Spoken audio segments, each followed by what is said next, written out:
Alright, so in this video, I'm going to be trying to build an entire medieval village, and I guess you can call it a medieval village. And also, I'm not an amazing builder, so don't get your hopes up. And without further ado, let's start building. Honestly, I didn't know where to start, so like a normal human being, I just hop around the area so that I can see the vision of me building my first house. Also, there are other people online too. You might hear their voice in the background because I'm currently in Discord. Anyway, this guy just gave me golden carrots, so say thanks to Colin. Thanks, Colin. I'm still struggling on how do I want to build the house, but eventually my peanut brain decided to spark an idea like in the cartoon on how do I want to build the house.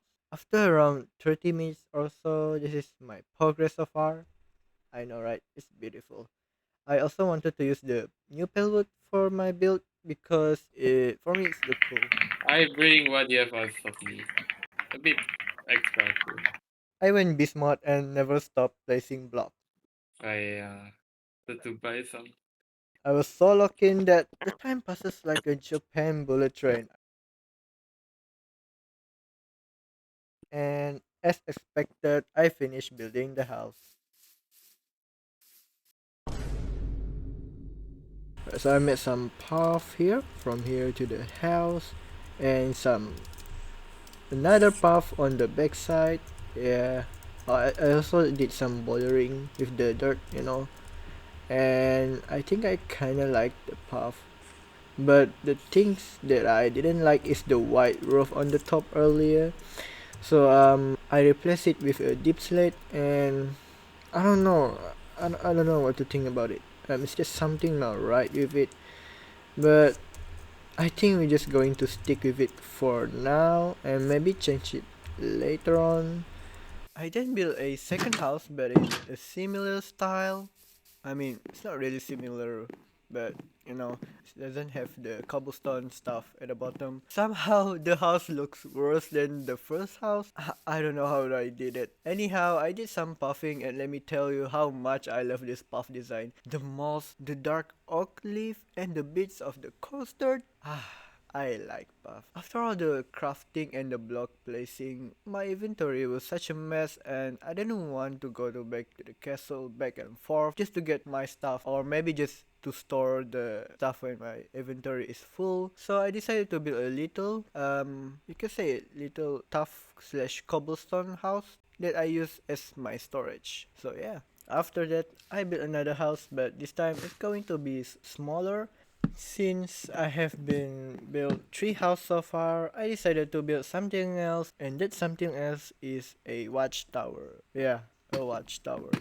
The watchtower took so much time to build mainly because of the roof. Yeah, a roof took me hours to build. But eventually the tower is finished and it looks okay, I guess so. Yeah. Not my best work, but okay. But somehow there's llama floating at the side of my tower. Uh, cool, I guess.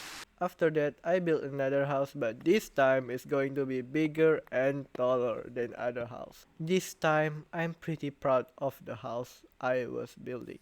I like how the roof is designed, the shape when it's going upward. Man, I like it. Also, the house is almost as the same height as the watchtower. I don't think that should be happening. Alright, next thing we're going to build is 2 small house, and you might say, why do I need to build like 2 more small house? Honestly, I don't even know myself.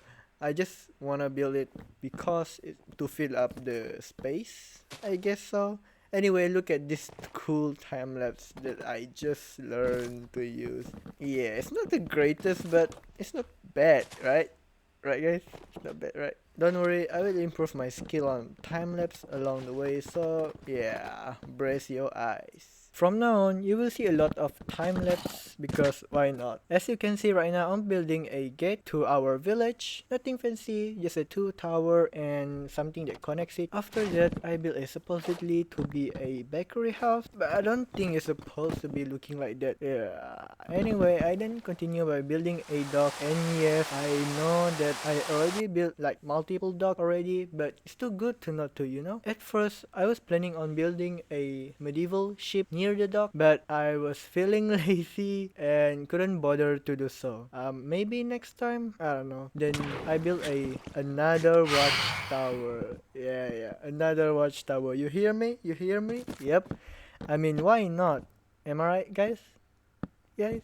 After I finished building the watchtower, I make the path that connected to the main path and started to make outlines for the marketplace build. I built the marketplace hall simple and small because the space isn't that big to build. And of course, I did some path decorating from the watchtower to the marketplace. Great, we have finished building the village. No, we still need to build a wheat field. I mean, how do the villager survive without any food? Am I right?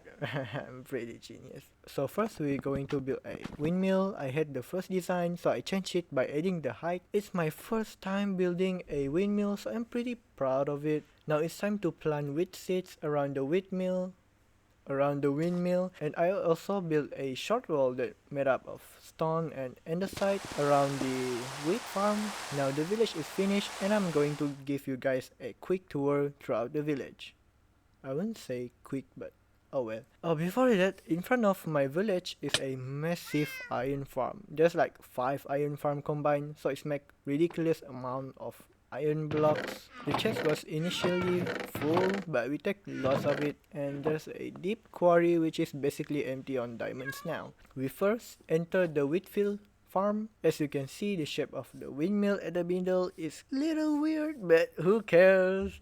From both sides, we have a lot of wheats. Obviously, it's a wheat field farm. The view of the ocean from here is kinda nice, I guess. Inside the windmill, there's a farmer villager that I trapped because why not? And if you go up here, you could see 360 degrees view, and if you go up more, there's really nothing. And horrible views. Anyway, here is the gate to the village. It's not the greatest, but it's not the worst. Yeah. Again, you could see the view of the wheatfield farm from here. So yeah. So here is the marketplace where the villager can do business and stuff. And I don't know why is there a tree here. But oh well. Anyhow, let's go inside the watchtower. You could see the whole village from up here. Cool. Am I right? Here is the dock where I was supposed to build a ship, but I got lazy, and another tree. Here is the storage room and a bed if I have to sleep to escape phantoms, you know, those flying annoying creature. The chest is unorganized. It's a pain to organize this stuff, and here is the random turtle that's been here since the beginning. Yeah, now most of the house is empty because I have no idea on how to do the interior design, but eventually I will get it to it. Let's go up to the watchtower, and view from here is not really nice, mainly because of the big house. Another house here and another random turtle. Bruh. Lastly, you might notice this or maybe not. There's a single tree that I didn't cut down in the wheatfield farm. Well, the reason is there's an Enderman that's stuck on a bot and his head is blocked by a block? Yeah, I don't know how the Enderman doesn't die. I think it's cool, so I will let it sit there for a moment. Yeah, now that's the end of the tour. I hope you enjoyed the video, and to remind you, I mean, it's not remind, it's my first time telling you. It's my first time building a whole village in Minecraft, so I'm pretty proud of it. Tell me your opinion on how can I improve it, or maybe like do the interior design. I may do it like off camera, so yeah. Now for the next episode, I'm planning to grind on getting rich in this Minecraft server. You might say why? Well, if you notice, I wear a diamond armor set in the beginning, and now I'm wearing an iron armor set. Now well, just because I died in the end and couldn't bother to make a new set of armor throughout the video. So yeah, bye bye!